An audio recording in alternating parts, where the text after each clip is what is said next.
Hi all, ನಮಸ್ಕಾರ. ನಾನು ಅಕ್ಷತಾ. ಎಲ್ಲರೂ ಹೇಗಿದ್ದೀರಾ? ಆರಾಮಿದ್ದೀರಾ ಅಂತ ತಿಳ್ಕೊಂಡಿದ್ದೇನೆ. ನಾನು ಇವತ್ತು ಸಿಂಪಲ್ಲಾಗಿ ಒಂದು ರಸಮ್ ಮಾಡ್ತಾ ಇದ್ದೇನೆ. ಅದು ತರಕಾರಿ ರಸಮ್. ಇದು ರಾತ್ರಿ ಊಟಕ್ಕೆ ನಾನು ಮಾಡ್ತಾ ಇರೋದು. ಮಧ್ಯಾಹ್ನ ಇಲ್ಲಿ ಒಂದು ಫಂಕ್ಷನ್ಗೆ ಹೋಗಿದ್ವಿ, ಸೊ ಅಷ್ಟೊಂದು ಹಸು ಇರಲಿಲ್ಲ. ಅದಕ್ಕೆ ರೈಸ್ ರಸಮ್ ಮಾಡಿದ್ರಾಯ್ತು ಅಂತ.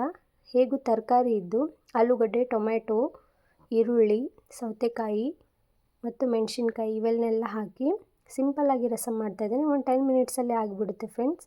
ಹೇಗೂ ಚಳಿಗಾಲ ಅಲ್ವಾ, ಚಪಾತಿ ರೋಟಿ ನೈಟ್ ತಿನ್ನಲು ಬೇಜಾರಾದಾಗ ಈ ಥರ ಗರಂ ಗರಂ ರೈಸ್ ರಸಮ್ ತಿನ್ನಬೇಕನ್ಸುತ್ತೆ.